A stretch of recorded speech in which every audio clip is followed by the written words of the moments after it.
Well, welcome to this annual evidence session with the Chancellor here at the Economic Affairs Committee of the House of Lords, and we're delighted that we are joined today by Right Honourable Rachel Reeves, Chancellor of the Exchequer, and with her Beth Russell, Second Permanent Secretary at Her Majesty's Treasury, and Stephen Farrington, Director of Fiscal Policy at Her Majesty's Treasury. I should say that we are broadcasting this session live on Parliament Live TV, and a full transcript will be taken, which is going to be made available shortly after the meeting so that you can make any corrections. Let me start, Chancellor, by asking you a general question about the economic moment that we're in. It's a time of huge economic challenges: ageing population, stagnating growth, fragile public services, the need to adapt to climate change, tariffs from the US, and our fiscal position is also very challenging, with record borrowing, the highest tax take for many years. Given these multiple constraints, maybe you could outline what exactly your strategy is for achieving growth, the thing that you've consistently made your main priority. And I guess slightly more pointedly, how can you restore healthy levels of growth without either borrowing more than your fiscal rules allow or boosting current spending more than your tax commitments allow? Well, thank you very much, Lord Wood, and it's a real honour to come and address you for the first time as Chancellor of the Exchequer, so thank you for giving me that opportunity today. As you say, we are living in an age of insecurity today, and economic policy has to respond to the moment which we live in. At the same time, we also have a challenging economic inheritance, with high levels of tax as a share of GDP, historic high levels of government debt, and then also economic growth that really for the last 15 years has been very poor by historical standards because of the weak productivity growth that we've experienced in that period of time. But just to sort of go to the first point that you raise about the sort of economic moment and that age of uncertainty and instability in which we're living in, the growth strategy has to be the right one for this era. In different areas, a different growth strategy would be appropriate, but we have to respond to the times we live in. And so that's why our growth strategy is about building resilience and stability. And we've sort of got these sort of three pillars that we think about in terms of our growth strategy. First of all, the pillar of stability, then the pillar of reform, and then the pillar of investment. So I'll just take you through those in turn. But I think also, hopefully, that will explain how they link to the fiscal rules that I brought in the budget last year. So the first pillar is around stability, and that means having fiscal rules that you stick to, because there's always fiscal rules, but they tend to change quite regularly. And so the sort of fiscal rules that we've introduced both embed stability, but also prioritise investment. So the stability rule is that we have to get day-to-day spending funded by tax receipts. That's something that hasn't happened for, well, at least a couple of decades. And the second rule is the investment rule, and I'll come on to that in a little bit, but getting debt down as a share of GDP, but subject to that being able to invest in things that improve our productivity performance. So separating out day-to-day and investment spending, because otherwise it's just too easy to squeeze investment spending, which is absolutely essential for delivering that long-term growth. So stability is the first pillar, and it's that stability which has enabled the Bank of England, the MPC, to cut interest rates 4 times in the last year. And despite the challenges, and we have faced challenges this first year, and the international geopolitical backdrop is probably not one that any government would want, but that is what we have. But despite that, in the budget, in the spring statement, and in the spending review, we showed that we were able to stick to those fiscal rules, that we had the political courage and strength to stick to those fiscal rules, and we will continue to do so. The second pillar of our growth strategy is around reform, and that reform is really wide-ranging. So reform to the planning system, and planning and infrastructure bill is before your House at the moment. And I would encourage Lords, when they're looking at that bill, to think about how quickly we can get it signed into law, because the quicker we can do that, the quicker we can actually get things building in Britain again. And one of the big challenges we've faced, and it's a similar challenge to other countries as well, is the difficulty in actually getting things done, whether it is building transport infrastructure, energy infrastructure, the homes that we need, the digital infrastructure, which is so important now with the growth of data centres and technology and AI. So being able to get things built. So the planning and infrastructure bill is absolutely crucial to that. We've got the pensions reform, which is unlocking long-term patient capital to help grow our economy. The regulatory reform, which you would have seen at Mansion House. You also would have seen from what the Environment Secretary and Sir John Cunliffe have done in terms of water and regulation of the environment. And trade policy is also an important area of reform, where in the first year of this Labour government, we've managed to be the first country to get a trade deal with the US. We have got a reset with our relationship with the European Union. We have agreed a trade deal with India, and we are progressing trade deals with Switzerland, the Republic of Korea, and also the GCC. So that's reform. And then the third part is investment. And investment is a mixture of both public and private. So the fiscal rules that I set out in the budget last year have unlocked an additional £120 billion of capital spending during the course of this Parliament, which is why in the spending review I was able to set out £750 billion of capital spending during the course of this Parliament. And then using financial transactions, particularly through the National Wealth Fund, the British Business Bank, we're also able to unlock further investment in line with those fiscal rules, which now count the assets, the financial assets on the government's balance sheet, not just the liabilities. And that's the right thing to do, and it has enabled us to make decisions like we did today, to come to final investment decision on Sizewell C, which will, when it's built in a decade's time, provide the equivalent of electricity for 6 million homes for 60 years. That is a big achievement, but would not have been possible without those changes in the fiscal rules. I know that's a lot of detail, but that is my growth strategy. Thank you for that full answer and strategy. Just a quick follow-up then. Obviously the UK economy is having issues. The growth is still rather sluggish. Unemployment is increasing. Inflation, as we found out this morning, is still a stubborn problem. What's your diagnosis of the ills of the UK economy? What are the problems that continue to plague the UK economy at the moment? The key problem is productivity, and sort of investment is the answer.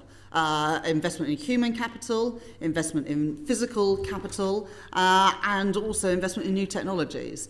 That's both public and private sector, but I think we've got the lowest private investment and lowest total investment as a share of GDP of any country in the G7. The result of that is that our productivity performance has not kept pace with our competitors and similar countries around the world. And that's why the fiscal rules that I've set out do treat investment spending different, because what you saw, and you saw this in the previous Parliament, and the plans that we inherited saw public investment as a share of GDP fall to 1.7% to GDP, and we're instead going to keep it at 2.5%, 2.4, 2.5% of GDP. The easy thing to do as a Chancellor is to cut capital spending, because, frankly, you're not likely to be the government that sees the benefit, the full benefit of that capital spending. But we're not going to keep making those short-sighted, wrong decisions, which is why we've set out those changes to the fiscal rules. But productivity, I regard as the key reason why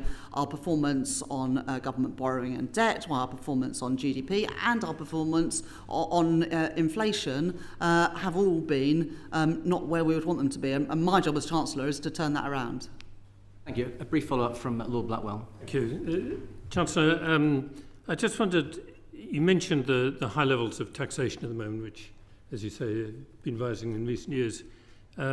Since the war, no government has, until now, managed to get more than 35% of GDP in taxation. It's now about 37.5%. Do you have a view on what is sustainable in terms of levels of taxation? I mean, the OBR, as you know, forecasts that with the ageing population, government expenditure could go up to 60% of GDP within the lifetime of current young people. Do you have a ceiling or view on what is the right level of taxation in the long run once you get through the current debt problem? So the OBR forecast for this Parliament have in the final year of the forecast period tax as a share of GDP at 38%. That's not a target, but that reflects the fiscal rules that, those are the things that are my constraints and are the anchor for fiscal policy, are those two fiscal rules rather than a tax to GDP ratio. What I would argue is the best way to reduce that ratio but still have public services that we need is to increase the denominator, to increase GDP. And that is where all my focus is, because if we can grow the economy, then you can reduce that ratio without cutting investment in public services. But I also say that public services is not just about money. We've got to reform the way our public services work. That's why we did a zero-based review as part of the spending review. First time the government's done a zero-based review since 2007. And in that zero-based review, we managed to find bits of government spending that we just didn't need to do anymore. In the Treasury, we are cutting the cost of government by 20%, and that admin reduction is the same for all areas of government. Of course, in the Treasury, it bites a bit more because almost everything we do is admin costs. So I think the way, if you want to reduce that tax burden, is to increase GDP, and that's what I'm focused on. So your target would be to decrease that ratio rather than allow it to increase? Well, I've got to set out my fiscal rules, and those fiscal rules are not a tax as a share of GDP rule. It's a stability rule to balance day-to-day spending with tax receipts, and investment rule to get debt down as a share of GDP. The 38% is where we end up at the end of this period. But my focus is on growing the economy, which is what I think the investment rule really enables, and the stability rule means that the Bank of England can continue to cut interest rates as they've done 4 times in this last year. Lord Pettigrew, over to you. Chancellor, my question is about the rolling debt target framework, and you may recall that in its national debt inquiry, this committee was very critical of the concept because it can be gamed, and I quote, allows the possibility of debt rising for 4 years with success being claimed, it falls in year 5, even if debt at the end of the 5-year period is higher than in the first year. I should say that is also compounded by there's a sense that there's a systemic bias, optimism bias on our growth forecasts. And so the question is, given that you have retained the existing rolling target system, does this mean that we should heavily, or the market should heavily discount claims to meet the stability rule based on future tightening? Thank you very much, Lord Pettigrew. We have changed that the 5-year to 3-year. And so in the first year, it was 5 years, then it becomes 4 years, then it becomes 3 years, and then it rolls 3 years after that. So for the first 2 years, actually, there's no rolling. We just move towards it. And the 3-year is trying to get us out of this situation where it's always in the next Parliament Lord may be virtuous, but not quite yet.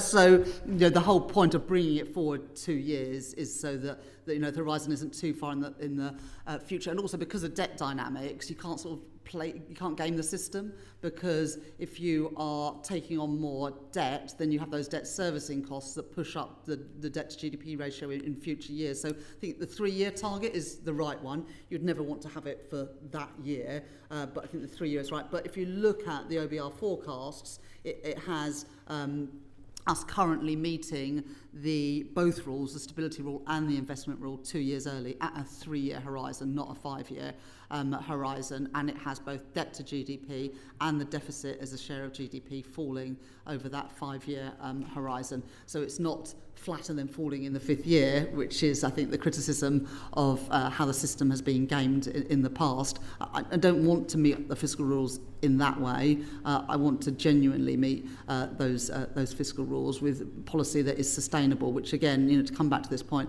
it's why we've taken investment out of the stability rule, because I don't want to be in a position where you cut a major transport infrastructure project or an energy infrastructure project, or you decide you're not going going to build 300,000 homes a year, you're going to build 50,000 this year because you can't afford it according to your fiscal rules. So I think we've got the right balance there, but recognising that a 5-year rolling target means, I know you never get to 3 years either, but 3 years is a bit nearer, and the debt dynamics means it's harder to game the system. I think the point I'd just add, if I could, is that the 3-year period is also the duration of the spending review period. So that 3-year horizon is covered by spending plans that are detailed and at departmental level.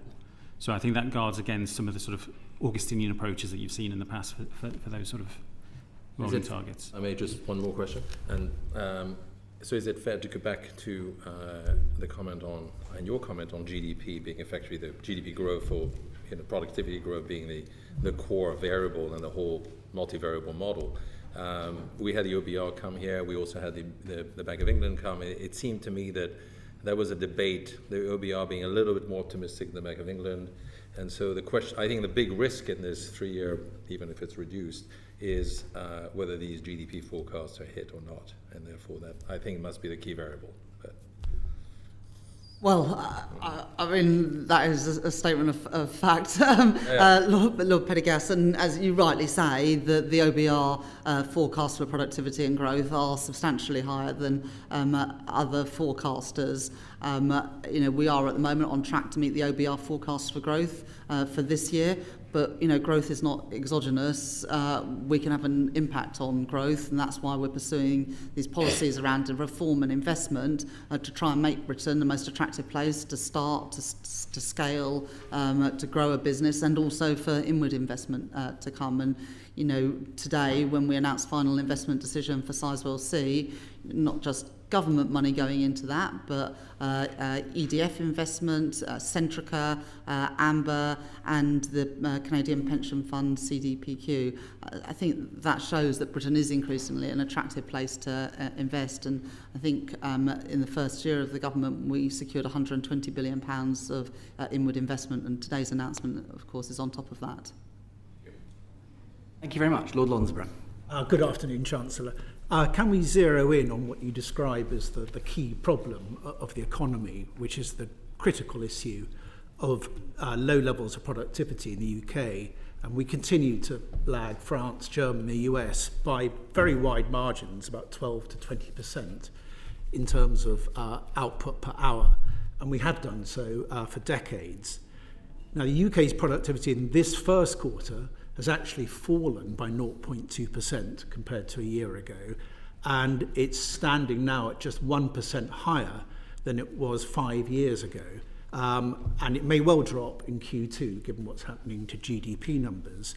So my question is, how is the government seeking to address this productivity challenge? What specific policies will turn the dial, and when can we expect to see results?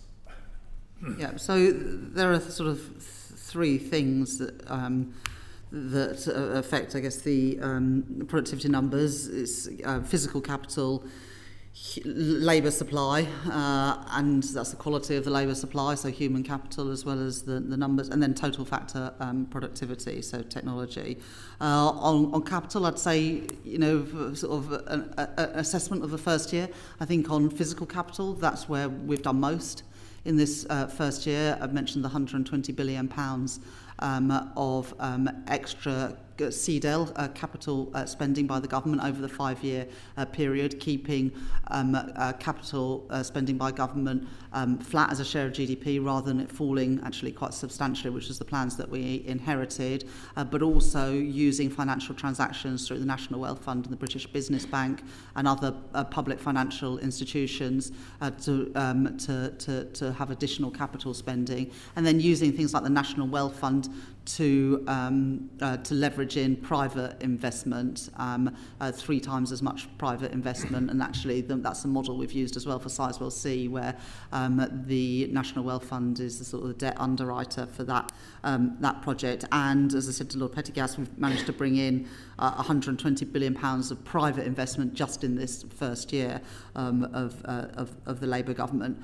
On labour supply, you would have seen, despite the increases in the unemployment rate, we've also seen an increase in the employment rate. And those two things can obviously be consistent because what we've seen is a reduction in economic inactivity. That's really positive because we are still the only OECD country, I think, that's got a lower participation rate in the labour market than before the pandemic.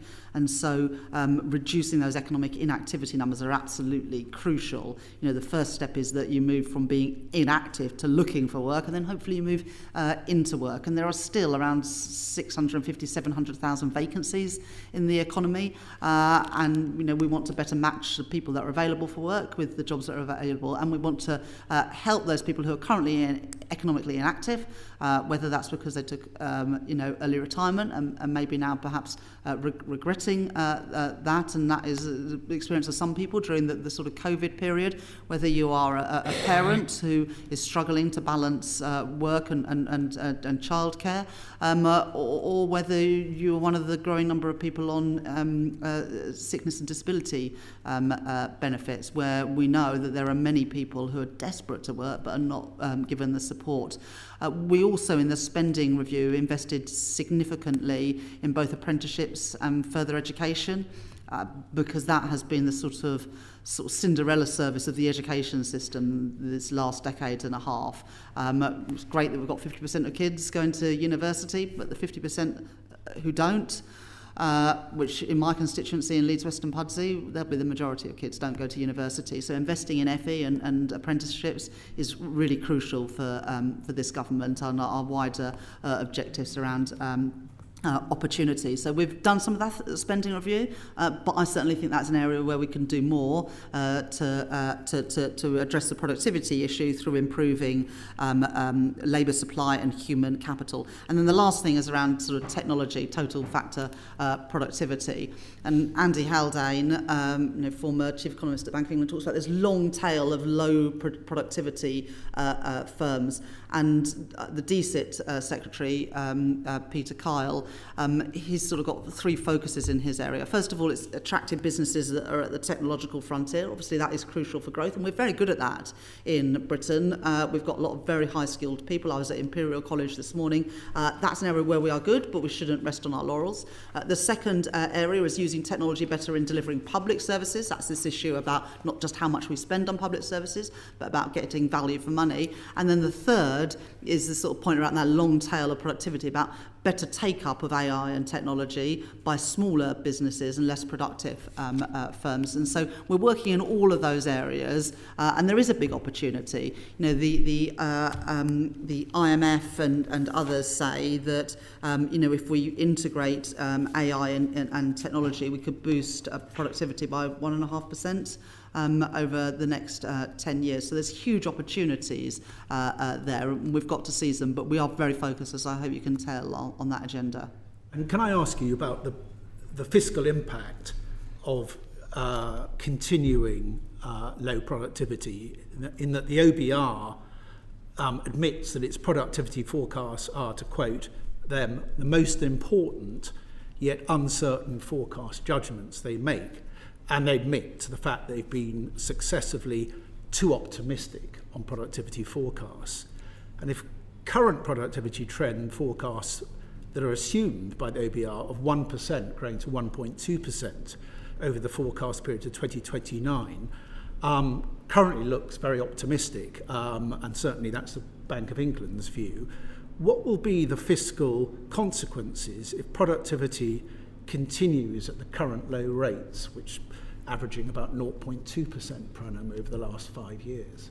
Yeah, so the OBR forecast long-term productivity growth of 1.25% a year, and the Bank of England have a forecast of 1% a year. Both are very low by historic standards. Productivity over a long period of time is higher than that, but as you rightly say, the last decade and a half has been lower. So I guess you've got to decide whether you think that you should just look at a short period of time for what average productivity is, or long-term productivity, or whether you should look at a longer time series. And the OBR, as they've said, are looking at that at the moment. But perhaps I'll pass on to Steve to give a bit more detail. Yeah, I mean, I saw the evidence that David Miles gave, and I think he gave a sort of balanced assessment of where the OBR had come out, which is that they think that productivity has been depressed by a series of shocks over the last 15 years. But even abstracting from that, they're certainly not expecting productivity to return to the pre-financial crisis levels of 2.5%.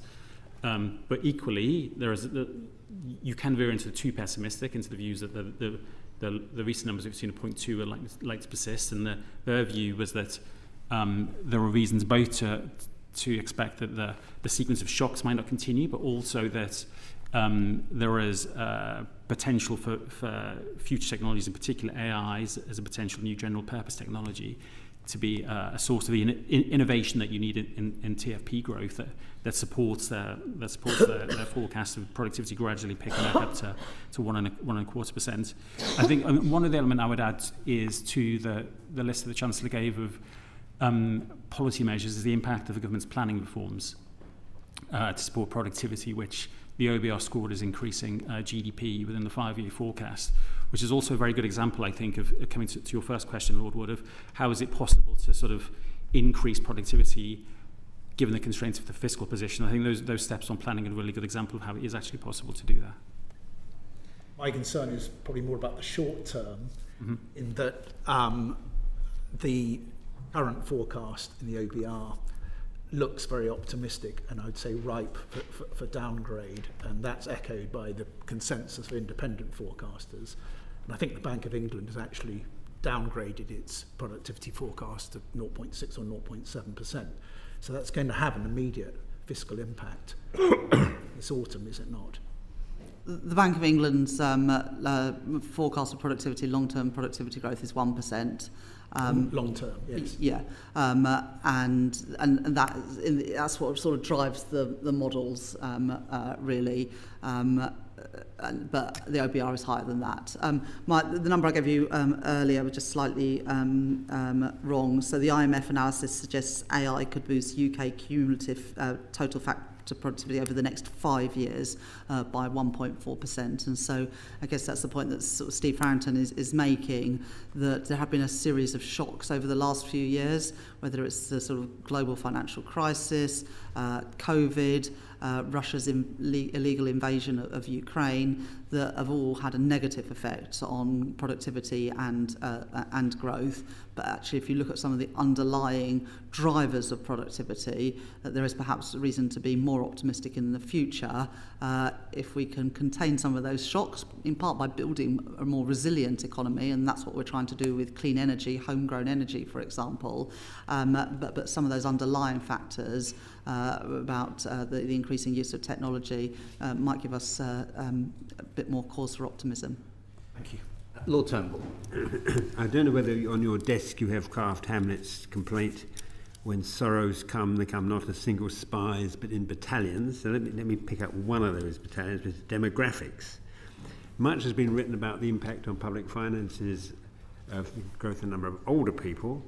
Less appreciated, I think, is the alarming or certainly severe worsening of the dependency ratio.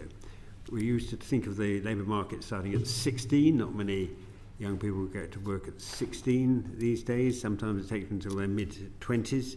The birth rate is very low. And so the circle has been squared by the acceptance of them, for the promotion, the acceptance of very high levels of net migration. And there are also concerns of whether the people who are now coming have the same characteristics as those who used to 15 years ago, whether they want to stay more, bring more dependence. So how do you square this migration issue with protecting the public finances, the needs of the labour market, big shortages in health care and food processing, and the social pressures that the migration is causing?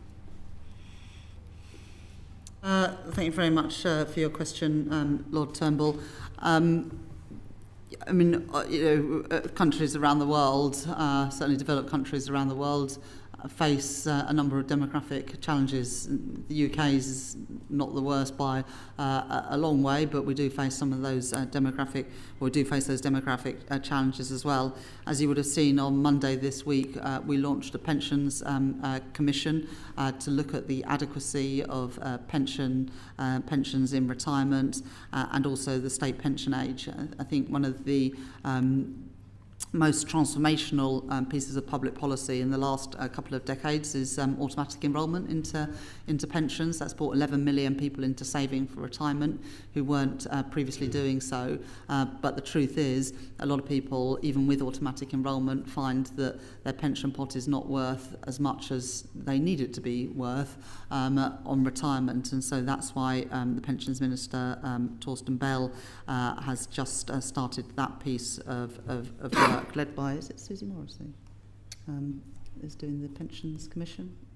I think so. I think it's Susie Morrissey doing the work on the Pensions Commission, and then Baroness Drake and Sir Ian Cheshire, and Nick Pearce, Professor Nick Pearce, are doing that wider piece of work on the adequacy of pensions. So that's important work that is ongoing. You'd also see in the pensions bill is making its way through Parliament at the moment to create those mega funds in pensions, so that when people do save for retirement, they get a better return on those savings, more similar to what you've got in Canada or Australia or the Netherlands, for example, where you've got a smaller number of big pension schemes that generate better returns for savers. And what I set out at my Mansion House speech last year, and then the pensions bill is aimed at a consolidation in pensions, and the Mansion House Accord, which we agreed with, around 90% of the biggest pension funds have agreed to invest 10% of their main funds in private assets, of which half should be in UK assets. So there are opportunities here, as well as concerns around sort of fiscal sustainability. In terms of immigration to meet the sort of skills need and the labour demand in the economy, my first answer will be, well, there are a lot of people here in Britain who are not working, either because they are unemployed or because they are economically inactive. We've got 20% of people of working age who are economically inactive, and we've got an unemployment rate of just over 4%. And so I do not think that businesses should always resort to the immigration lever to fill vacancies. We need to do much more to train up people who are already in this country. There are those 650, 700,000 vacancies in the economy. There are plenty of people of working age in this economy. With the right support, they should be able to work. And that's why in the budget last year, I set out a series of trailblazers working with the directly elected mayors to help people in their mayoral combined authorities to get back to work, with a focus particularly on young people.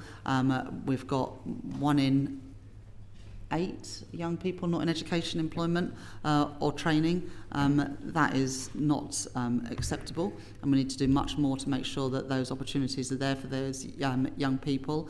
And it's why as well we've announced £1 billion of support to help people who are currently not in the labour market back into work. So, immigration has always played and will continue to play an important part of the skills mix, but we can't just turn to the immigration lever. We do need to do much more to train people up who are already in this country. One quick supplementary. You said that in the past it was the easy thing was to cut capital. You've changed the rules to favour capital more. But the first thing you announced, I think more or less, was the cancellation of 2 major roads projects, Arundel Bypass and Stonehenge. Would you have done that now under the rules that you are now operating now? Yes, because the reason you gave was they couldn't be afforded. Didn't say anything about whether they were good projects or not, just said they couldn't be afforded. We've set out £750 billion of spending during the course of this Parliament, but of course, through the course of the spending review, there were plenty of projects that we had to say no to. because even with £120 billion more public investment than the plans we inherited, you still can't do everything that everybody would like to do. There's always going to be more demands on public resources than we have money available, and we have to prioritise because there is not a limitless pot of money as much as people might like there to be, or sometimes think there is. So even with the additional money available, we still have to make priorities. I'd also say this, we did have to cancel things, but we cancelled things where the money was not there. There were lots and lots of projects that the previous government had announced, had committed to delivering, without allocating a single penny to pay for them. And that is how you end up in politics, with the levels of distrust of politicians and of the democratic system. And I do think it is unforgivable to make a load of commitments without having a single clue about where the money was going to come from. I'm not going to do that. And it doesn't mean you're going to have to disappoint people sometimes, but I always think it's better to be honest than to say that you can achieve something without saying where the money's going to come from. And that's why we've just done a multi-year spending review where we've settled departmental budgets for day-to-day spending for 3 years and for capital spending for 5 years. And alongside that, we've published a 10-year national infrastructure plan. Difference between this and what we inherited is every single thing that we've said we're going to do in the next 3 years for day-to-day spending and the next 5 years for capital spending is fully funded, fully costed. And that is very, very different to the plans that we inherited. So yes, we had to cancel things, but we had to cancel things that would never have been delivered because there wasn't a single penny allocated to them. Lord Blackwell. Thank you. Chancellor, one of the other long-term challenges you're having to deal with as Chancellor is the rising cost of welfare. This committee recently completed a report on the economic impact of long-term sickness. And as you'll be very well aware, spending on incapacity and disability benefits has risen more than 40% over the last decade. There are currently 3.7 million people who receive the health component of universal credit, 95% of whom aren't working, and 80% of whom have been out of work for more than 2 years, tragically many of them young. But what we've discovered from the evidence, this doesn't seem to reflect any rise in sickness levels in the population as a whole. In fact, the survey of health of the nation has been pretty stable over that period.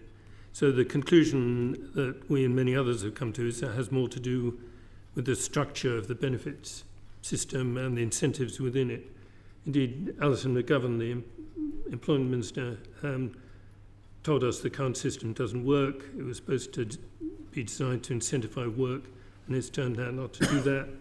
And it's obvious that it's not financially sustainable.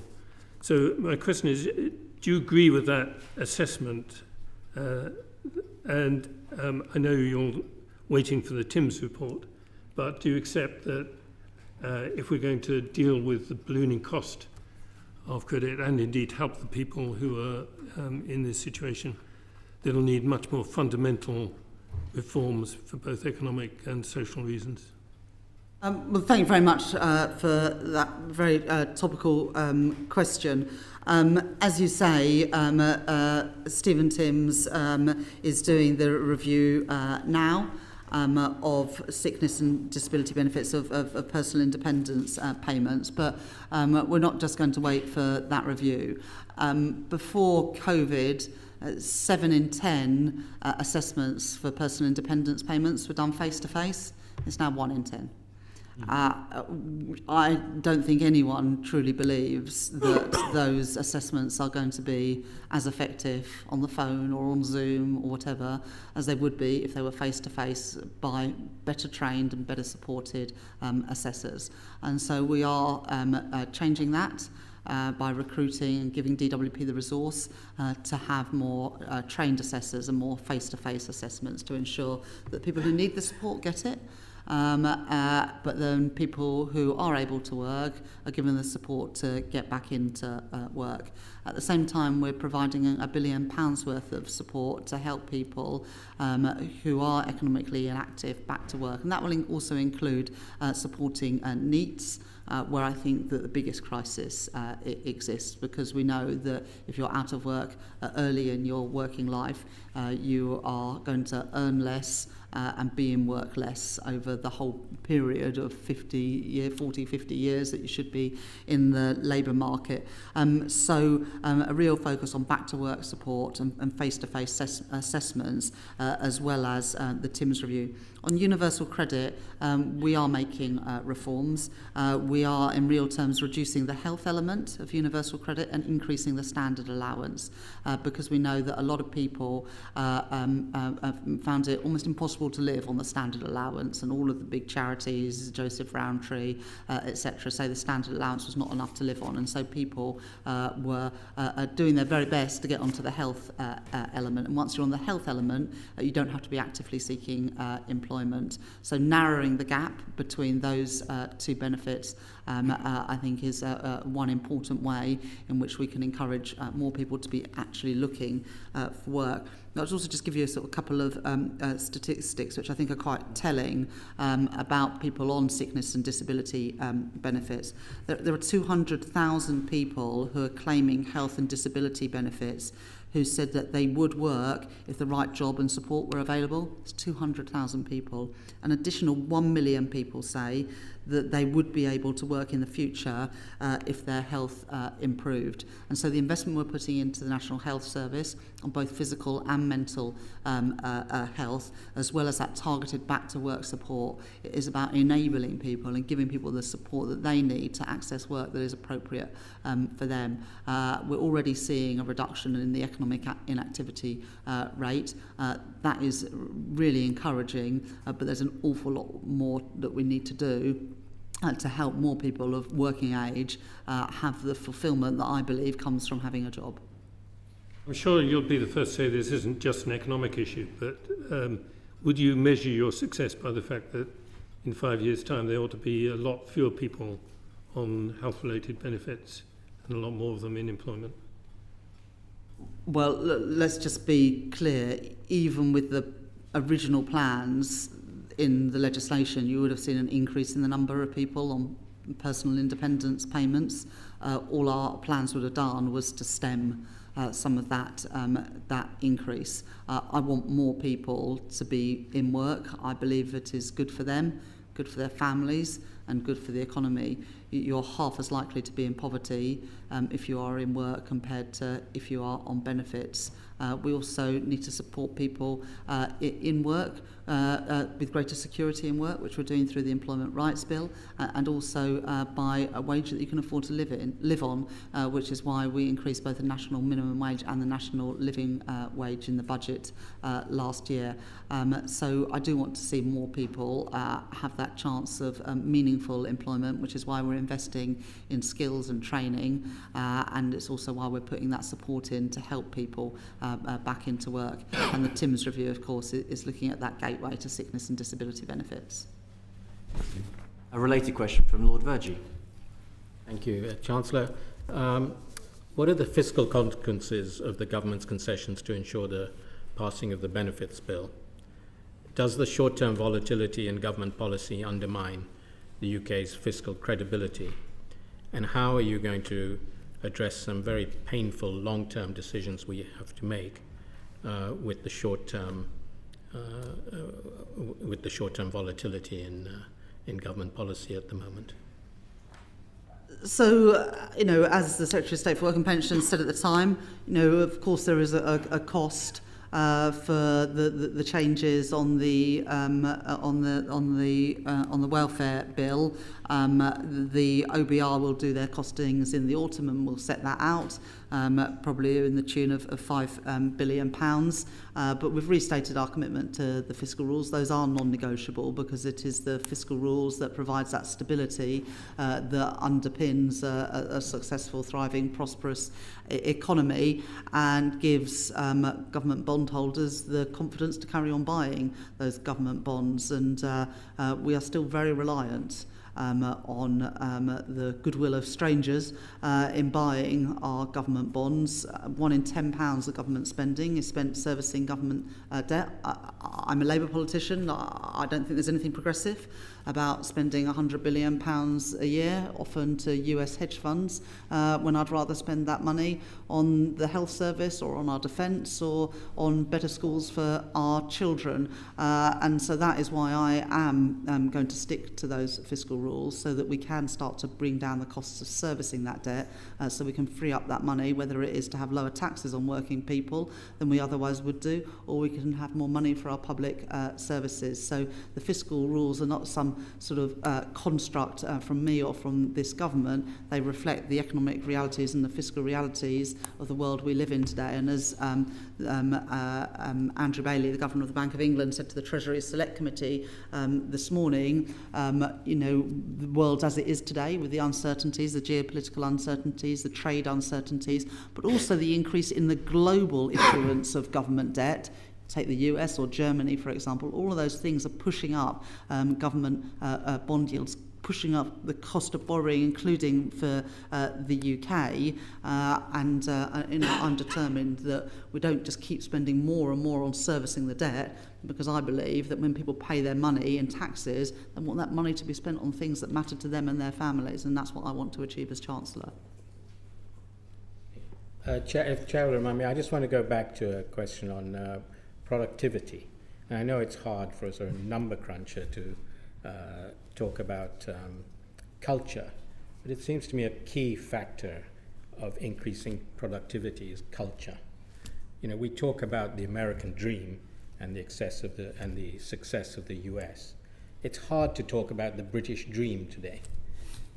How does someone in your position change the culture of work, productivity? Because that, to me, seems to be a key factor in increasing productivity for our country. How do we get the British dream going? Well, look, one of the things that I'm keen to do, and you would have seen it in my Mansion House speech just last week, is that I'm keen to have more people investing rather than putting their money into cash. I would like British savers to be supporting the British economy by giving more access for long-term patient capital for people with great ideas. We're a country of entrepreneurs. I mean, that is the great thing about Britain. A number of people have got fantastic ideas that they want to turn them into their own business, work for themselves, not work for someone else. But to do that, we do need to unlock more long-term patient capital and give those opportunities for ordinary people to save and make a return on those investments.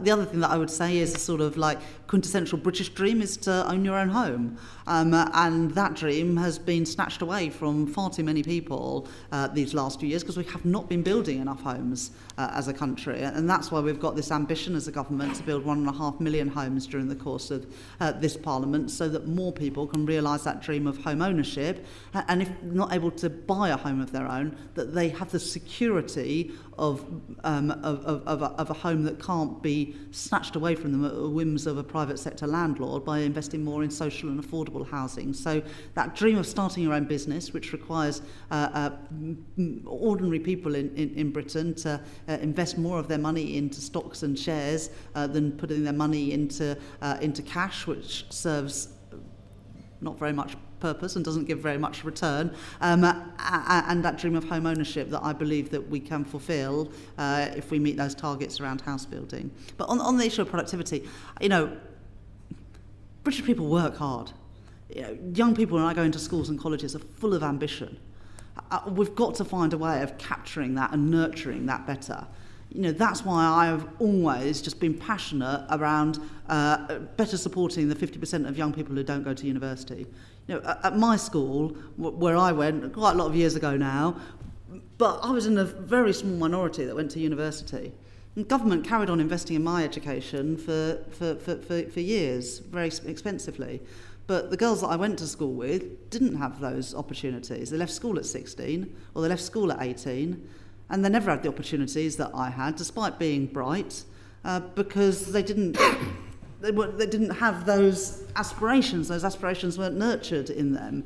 And if they then wanted, a few years later, to go to college, they'd have to pay for it themselves, rather than, like me, having their education paid for. And even today, with tuition fees, we are still putting huge amounts of money into the education of people that go to university. I do want to retilt the system to help more young people get an apprenticeship, get a place on an FE course. We say 1 in 8 young people are not in education, employment and training. In my city of Leeds, there are more people who want to go to further education college than there are places available. And then we say, they're not in education, employment or training, as if it's their fault. Well, they want to go to college, but there's not the places available. So we've got a responsibility as well as lawmakers and as a government to make sure that young people don't have their dreams snuffed out at age 16 or 18 because, there's no room at the college because governments didn't make those investments in further education. That's something I'm really passionate about doing. But the productivity challenge in the UK is not because American people or French people or German people are harder working than British people. I do not accept that at all. We've got to do more to nurture the talent of people in this country. A brief follow-up from Lord Agnew on this. Yes, good afternoon, Chancellor. Just back to your Mansion House speech, and you put a lot of personal commitment behind driving forward tokenisation, stablecoin and so on. Mm-hmm. And you said that you wanted our financial services sector to be at the forefront of this innovation. I just wondered how you're going to do this when we have a very, very cautious regulator in the FCA and a governor of the Bank of England who has come out, again, very cautiously. How will you prevail? So I spoke at UK FinTech Week, I think it was the beginning of April, and that was the same time that we published the draft cryptocurrency legislation, including on stable coins. We've also worked really hard, this government's worked really hard this last year with the regulators. You would have seen in my Mansion House speech last November, I updated the remit letters to the PRA, the Bank of England, the FCA, where I instructed them to regulate not just for risk but also for growth. And at the beginning of the year, the Prime Minister and myself wrote to all the regulators. That was a lot of paper because we have an awful lot of regulators in this country. And in those letters, we asked the regulators to come up with new ideas of how they could support this government's number one mission, which is to grow the economy. And the letters that I got back, actually especially from the FCA, were very encouraging, with new ideas, some of which we adopted, and I set out in the Mansion House speech last week about how we would get around 40,000 additional people on the housing ladder every year by the reforms to the mortgage lending. That was a suggestion that came from the FCA of how we could better support growth in the economy rather than just regulating for risk, accepting that sometimes you have to take a little bit more risk to earn that greater return, and in our case, the return for the whole economy by helping more people get onto the housing ladder.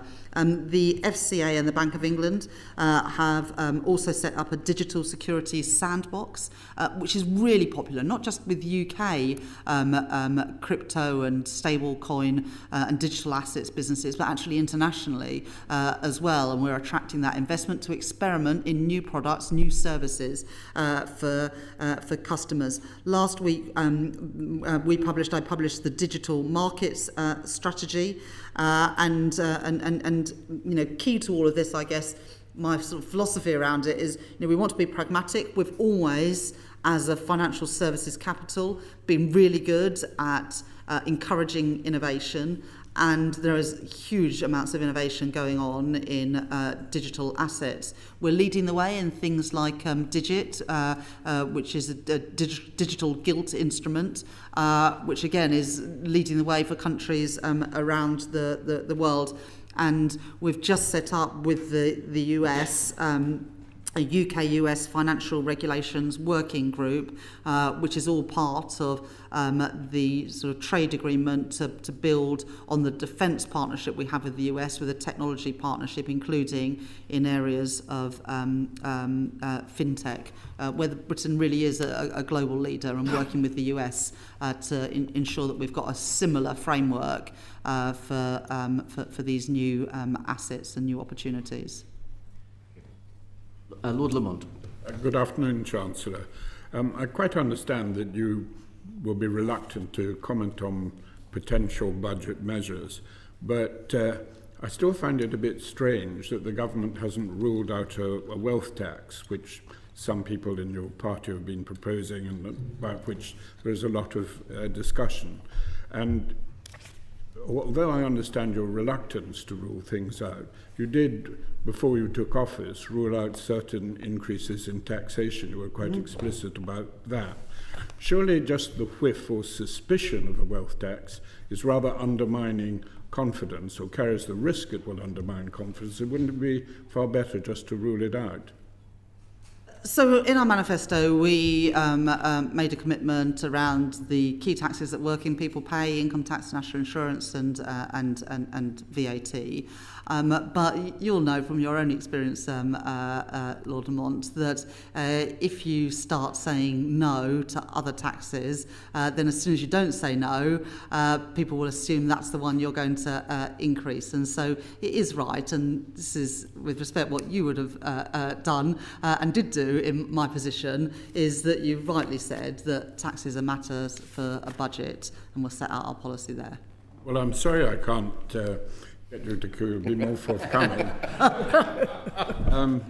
May I therefore switch the subject slightly to the subject of Lord Agnew and Lord Vergey's questions. That is the Mansion House speech and the remarks that you made about the need for greater risk-taking by investors, which I think is sensible and wholly welcome what you said.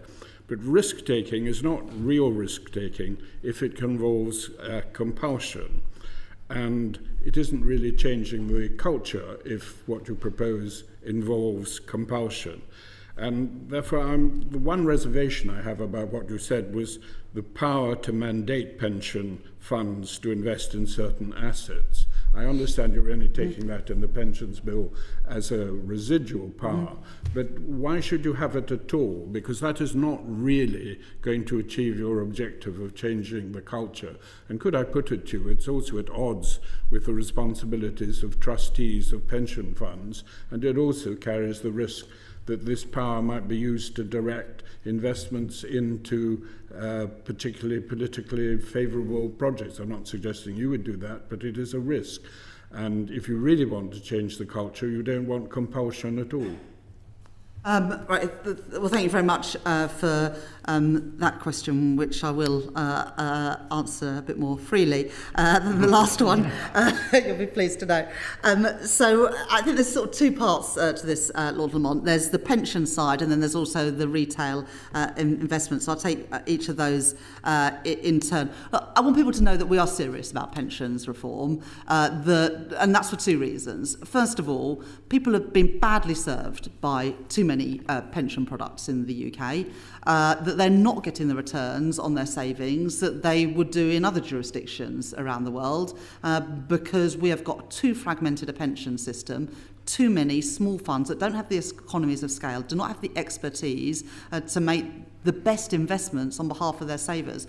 And the reason that is so bad is that when people save for retirement, they are sacrificing consumption today, and especially at a time when the cost of living challenges are as acute as they have been in the last few years, for that money not to be working as hard for a saver as it could be, I think is really letting people down. And so that's why we are, through the pensions bill, requiring the consolidation. And that's not, we would like you to consolidate. The pensions regulator will have powers to consolidate. I think that's the right thing to do, because the current system is failing too many people. And the lessons from Australia, from the Netherlands and from Canada is that a smaller number of bigger schemes deliver better returns for pension savers. And so both within the local government pension scheme, where at the moment we've got 96 different administering authorities, and we're going to take that down to 8 pools, but we're not going to say you can put your money in the pool if you want to.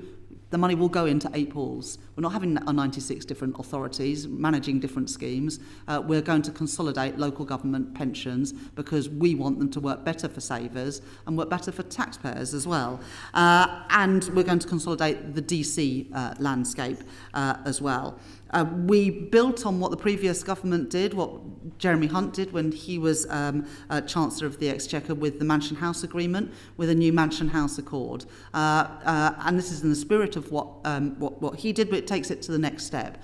And that is that now 10% of assets in main funds will be invested in private assets. And I think around 90% of the biggest pension funds have signed up to this. But, and this is a sort of crucial difference, of that minimum 10%, at least half has got to be in UK private assets. And this is because we know that there are massive opportunities with infrastructure and also with private assets for growth opportunities, and we want British savers to be able to benefit from those opportunities here and abroad, but we want them to benefit from those opportunities here as well. We haven't mandated that, that's just happened. But mandation is there if things don't move in the way we expect it to. But there's no reason to use mandation because voluntarily the pension schemes are signing up to that. But that reserve power exists if we ever need to use it. The final thing that the pensions bill does is make it easier to achieve surplus extraction for some of the DB pension schemes that over the last decade or so have built up large surpluses in those pension funds to be able to extract those both for investment but also to return that money to pension scheme members. So that's what we're doing on the pensions side, and the aim is to better support savers and better to support the real economy. On retail investing, we are changing, and we will do ahead of the new ISA year starting in April next year, changing the rules around advice and guidance. Because post-financial crisis, it is almost impossible for somebody on a modest or a middle income to get advice on how to invest their money. And so we're going to make changes there. This work is being led by Chris Cummings at the Investment Association to make it easier for providers of financial services to give a nudge to customers to say, well, you know, you've got £20,000 in cash, earning 4% a year, 3.5% a year, but actually, if you look at what's happening in stock markets, they go up by usually nominal GDP, higher than inflation, higher than the base rate. If you put money in there, if you're in your 20s or 30s, by the time you retire, by the time you're ready to buy a house, it's likely to have made a better return than just leaving your money in cash. And at the moment, you're not allowed to do that as a financial services provider. You're not even allowed to nudge somebody towards a product that might be more suitable for them. And so that advice and guidance review and the change we're going to bring in is about encouraging people to diversify and to invest their money in a way that's probably going to be better for them. Yes, it involves taking a bit more of a risk, but an informed risk based on your circumstances, for many people is probably better than the status quo at the moment. We are also looking at the ISA framework. We announced the long-term assets fund, is that what it's called? Will be merged into the main ISA so that people can take advantage of those innovative products. But we didn't announce any wider changes, as you know, to ISAs. The big change we've made on retail investing is around the guidance that customers can get to, I hope, encourage that culture of investment and allowing ordinary British savers to benefit from fast-growing British businesses and new opportunities. Just to say to colleagues in advance, we do have a hard 3:30 finish, so with apologies, we'll have to be brief in our questions in the follow-up. Lord Davis. Okay, follow-up. Good afternoon, Chancellor. I don't want to preempt Baroness Casey's review of adult social care, but do you accept that she's due to produce a solution to oncoming crisis? And are we building into our plans for the future as I say, I don't want to preempt what conclusion it's going to reach, but my guess is it's going to involve a lot more money. And so where is that money going to come from? Yeah, fine. Thanks very much, Lord Davis. Baroness Casey's Phase 1 report will be published in 2026. That will look at how we can use existing resources better. A huge amount of money goes into social care, both privately funded and publicly funded. And I expect, like most public services, that money could be better used than it is at the moment. So Phase 1 is about quick wins, how to use the existing money in a better way. And Phase 2 in 2028 will be around the future arrangements, including around financing. In the meantime, we've set out that we're going to bring in a fair pay agreement for social care. We'll be saying more about that in the months ahead. The local government settlements that we made both in the first phase of the spending review in the budget last year and also in the spending review, the multi-year spending review last month, gave settlements for local government real terms increases in their spending, the first sort of sustained real terms increases for a number of years, as well as additional investment in the NHS of £29 billion a year. So, I think there is a wide consensus that the social care system needs reforming. We are making changes ahead of the Casey review, particularly around local government funding and fair pay agreements, but recognise that much more systematic work needs to take place, which is why we've published the person who can deal with intractable problems, Baroness Casey, to do the review. Thank you. Lord Razzle. Yes, I'd like to turn to the slightly thorny issue of the introduction of the rise in employers' national insurance contributions, which, as you know, has subsequently proved a bit controversial. I'm interested in what you think about the impact on employment, inflation. Obviously, the bigger companies are better organised to absorb this, although I think if you went into your local pub, if you had the time to, you'd find that the local pub, if it was still there, was complaining to you about the impact on it. Did the Treasury model the affected changes before you introduced that? And if so, what was the predicted effect? Thank you very much for your question, Lord Razzle. So when we came to office last year, and sort of links to the question earlier on from Lord Turnbull, we did face a situation where there were a number of unfunded spending commitments, and we needed to explain how we were going to pay for them. There were choices about how to address that. We could have increased taxes on working people. We could have cut public spending. I didn't think that they were the right choices, and so as a result, we did increase taxes on business and on the wealthiest in society by around £40 billion in the budget last year, and around just under 25 billion of that came from an increase in employer national insurance contributions. Now, recognising, as you say, that smaller businesses would struggle more with that, we increased the employment allowance to £10,500. So if you're employing the equivalent of 4 people on the national living wage, you wouldn't be paying any national insurance contributions at all. That was a doubling of the employment allowance. It means around 1 million businesses are paying either less or no more national insurance than what they were previously. But of course, on bigger businesses, especially employment-heavy businesses, do face or have faced an increase in that burden. But the counterfactual would have been either higher taxes on working people who have already had to absorb, the vast amount of the cost of living challenges. It would have meant cuts in public services that had already been starved of resources for many years under the austerity of the previous government, or it would have meant more borrowing, which I just don't think would be the right approach, and would have meant that the Bank of England weren't able to cut interest rates by 4 times in the last year. And of course, those lower interest rates benefit both households, especially with mortgages or other lending, and also help businesses who have also paid a heavy price for the sharp increase in interest rates that we've seen over the last few years.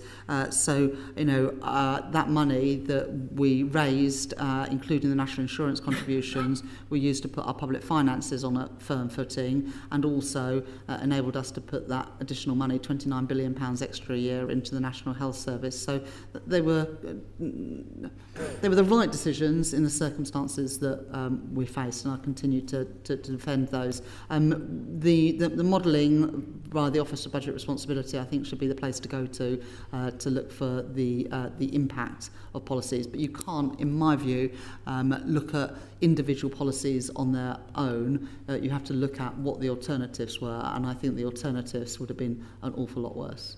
Yes, well, I don't want to get into a debate about that. Don't necessarily agree with you. So what you're saying is the Treasury didn't model the effect of this, particularly in the hospitality sector, but the OBR may well. Well, you've read the OBR report, but I'll let Beth say a few words. In the normal way, we work very closely with the OBR on their, ultimately, what are their assumptions on the impact on employment, and we fed into that closely.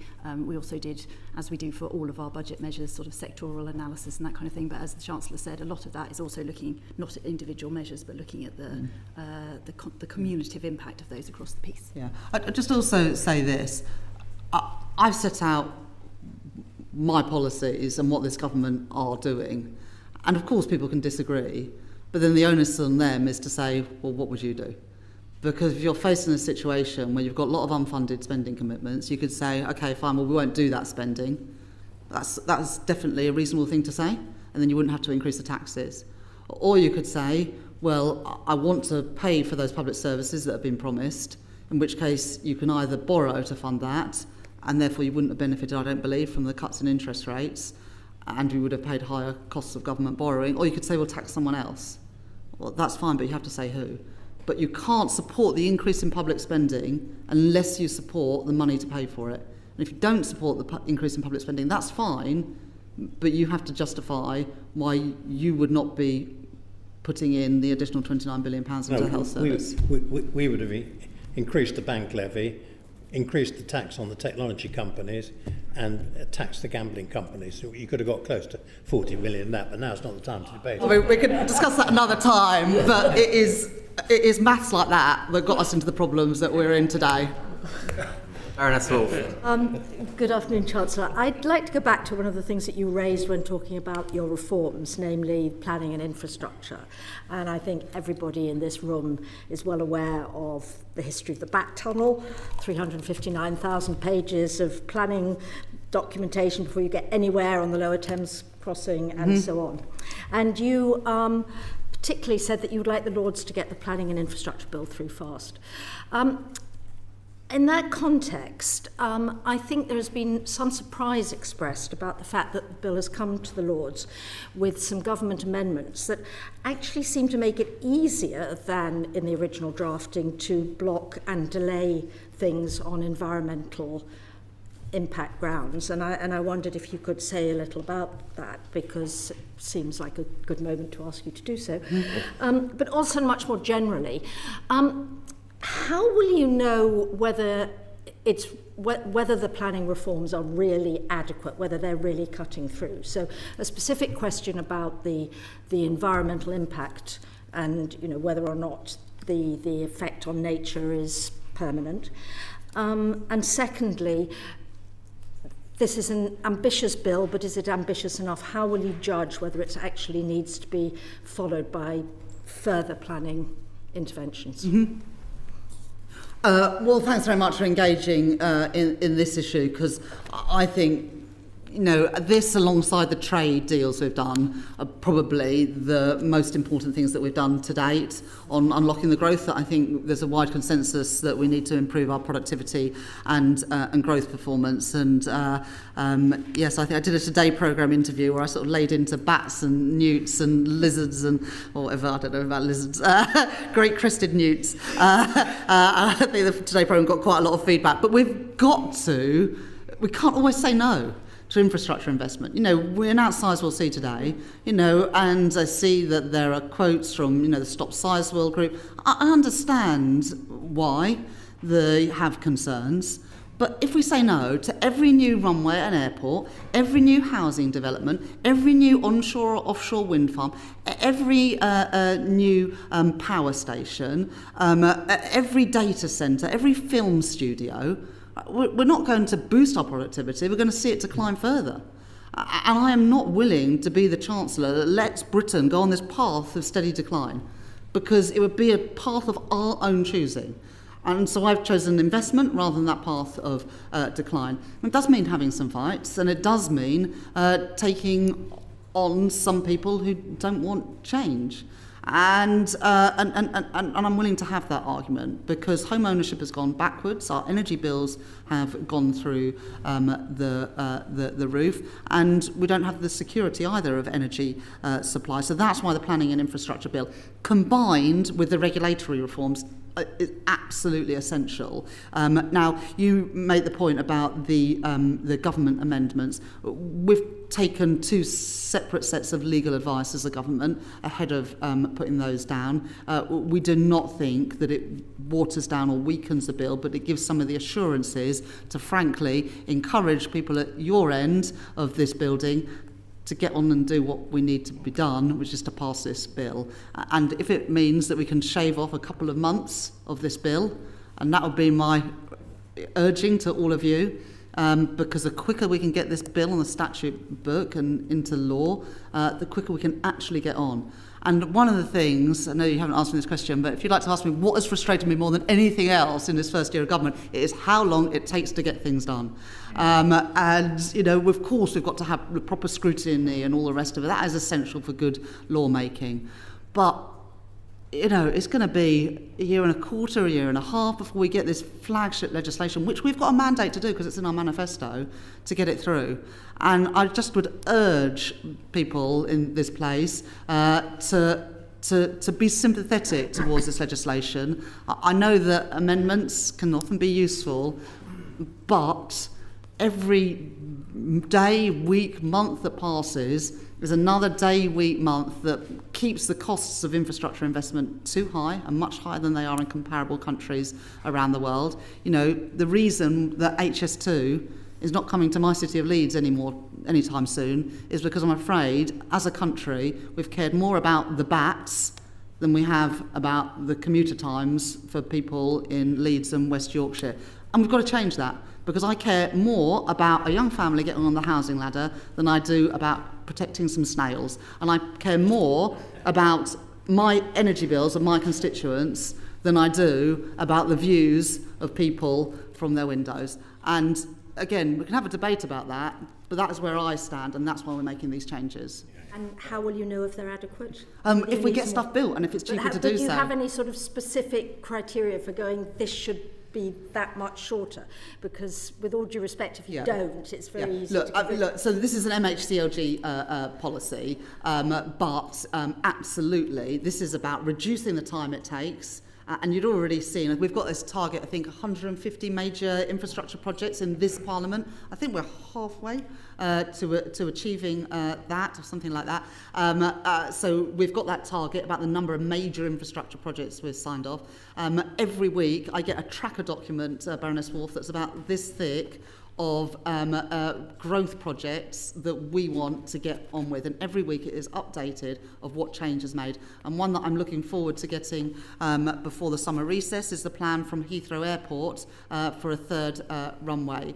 You know, we need these investments. There's always going to be people that object to that. I don't say that they are wrong from their personal perspective, but as a country, we've got to get on and build this stuff. Otherwise, we're going to find that our children and grandchildren have poorer living standards than we do, and that would be unforgivable. Could I just add one thing, which is also about the creation of the National Infrastructure and Service Transformation Authority, which is now situated within the Treasury, and part of their role is going to be working with departments and others throughout the supply chain, through the delivery chain, to identify where the blockers are and then help us unblock them.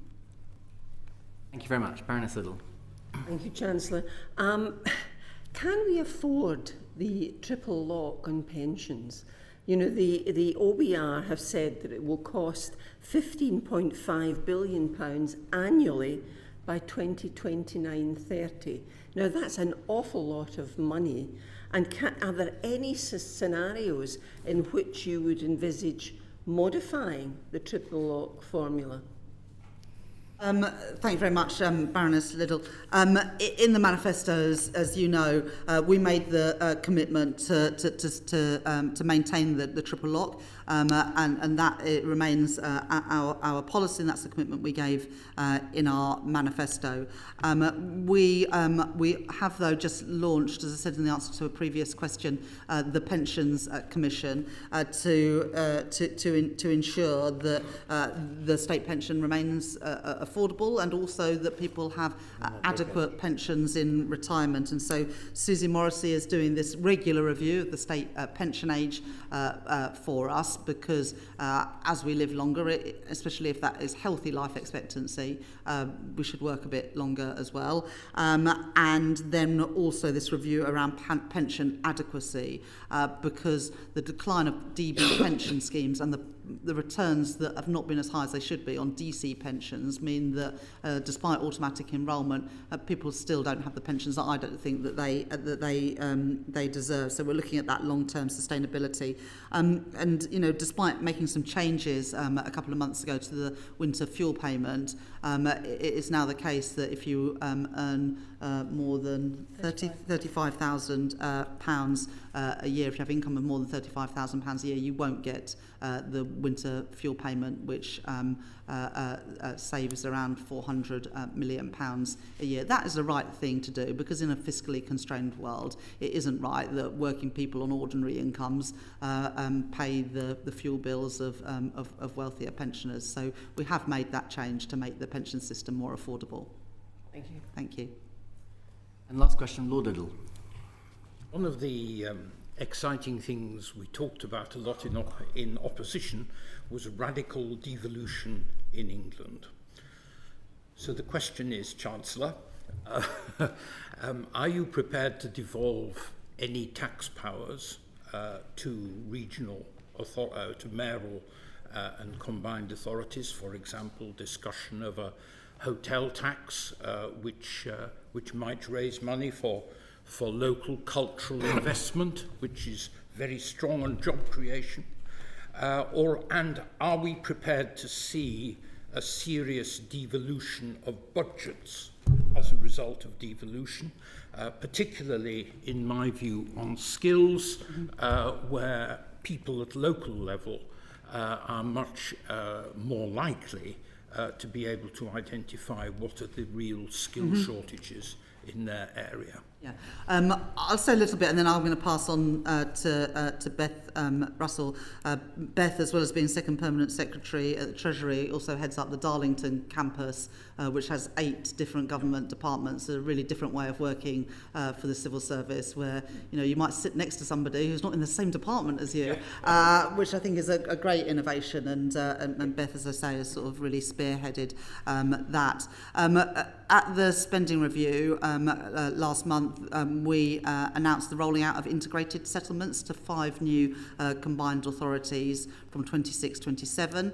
That's in addition to what we've already done in Greater Manchester and for the West Midlands combined authority. And also one of the things which I think will be most transformational in the spending review is the £15.6 billion settlement for 8 mayoral combined authorities for transport investment, which will see. I've been an MP for 15 years in Leeds West, and it was long before that they were talking about a mass transit scheme, and we're the first government that have actually committed some money to it. In the North East, the tram will go to Sunderland, and in Greater Manchester, the tram will go, I think, to Bury and somewhere else, and in Sheffield I think it's going to be extended to Rotherham. So and beyond mass transit, this is also about better bus services, new bus stations, etc. And in the West Midlands it's going to go to East Birmingham and then on to Solihull. But we've also and again a lot of this work has been led by Beth, a review of the Green Book. which for a long time mayors, MPs from across the country and across party have complained that the Green Book makes it harder to get investment signed off for places outside of London and the South East. And so we've made a significant reforms to that Green Book to make it easier to get that investment to the places that can benefit most from it. But Beth, do you want to say a bit more? Just a couple of things. So, I mean, you talked about tax powers on existing tax powers. The devolution white paper is extending some of the existing tax powers that mayors have to all mayors. And as the Chancellor said, I mean, I think one of the things that we are doing very differently in government is working very differently with regional government, particularly actually in the Treasury, but across departments, and local growth plans are playing a really important part in that. So one of the complaints from regional government has been that they're having to have individual conversations bilaterally with individual departments. These growth plans enable us to come together in a single place with them to talk about their priorities and how we can work together to achieve them. So I think that's something that's quite different as well. No on the other 2 points I made. One last follow-up from Lord Burns. As a former Perm Sec of the Treasury, I'll be remiss in not allowing him a final question. And I was very sorry, Chancellor, that I was late arriving. Quite rightly, you put a lot of emphasis on the issue about sticking to fiscal rules. In the past, Chancellors have found, of course, that they've had to make quite a lot of changes to those rules as time has gone on. And over the past year, there has been a suspicion that the headroom that was left for uncertainties was possibly not quite as much as was necessary given the uncertainties that we feel. And I just wondered whether you had any views about how much headroom needs to be built into those figures to make sure that we can actually stick to these rules and don't get derailed by changes that we can't foresee at this moment, which has often happened to chancellors in the last 10, 15 years. Yeah, I think it is, if the question is, would you like to have more headroom? Yes, of course, we would like to have more headroom. Build more headroom but Lord Burns, there is a cost to more headroom, and the cost of headroom is either less spending in a world where there are huge pressures on our public services, or more taxes in an environment where Lord Blackwell and others have already pointed out that taxes are an historic high. We did increase the headroom. I think it had gone down to £6.5 billion in the budget before last in the previous Parliament. It's now at 10 billion. We kept it at around 10 billion in the spring statement. We've also made a commitment to move to just one major fiscal event a year to give that greater certainty to people around tax levels, and we stuck to that in the spring statement, where we made adjustments without changing tax rates. So, you know, it would be wonderful to be in a world where we had less taxes, better public services, less debt and deficits, and more headroom. But I guess to come back to Lord Wood's first question, in this sort of age of uncertainty in which we live, how are you, how are you conducting your growth policy and your economic strategy?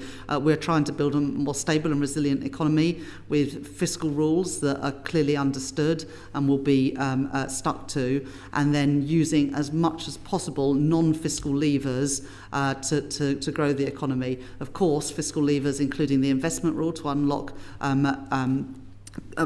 public investment, but also all the things that are necessary to free up that private investment, because we know there is money available to invest, but it's not going to come to Britain unless we do what is needed to get better trade relations, better planning systems, better regulation, better financial sector, including on pensions, and that's what we're trying to achieve as a government. If in time it means we can build in more headroom, even better. But we're dealing with the world and the inheritance we have, not the one perhaps we might like to have had. Could I just have one point briefly on this question, as I have a close professional interest in it as well, is that I think that the focus on the size of the headroom, I think, underplays what I think could be a more important issue. Is what really matters is the quality and the credibility of the plan that sits underneath the size of that headroom. And you can have more or less credible plans for very different sizes of headroom. And so, for example, in the spring statement, the OBR showed that we were meeting those fiscal rules 2 years early at the 3-year horizon. We're in a position in which the fiscal rules are being met on the basis of legislated tax increases and spending plans that are underpinned by detailed 3-year spending plans at a departmental level. that's a very strong underpinning to the consolidation path, and I think is at least as important as the size of headroom, given the range of uncertainty that you mentioned. Thank you very much. Thank you very much. Well, you urged us earlier on to proceed in a timely manner on the planning bill, and we can assure you we've proceeded on a timely manner today because we've hit 3:30 exactly on the mark. Thank you to you and your team for coming today. We really appreciate it, and I'm sure you'll be setting an example, working hard and raising productivity over the summer, but we wish you at least some time when you're letting your productivity slip at some point over the next couple of months. Thank you very much for your time, and with that, I end the public meeting.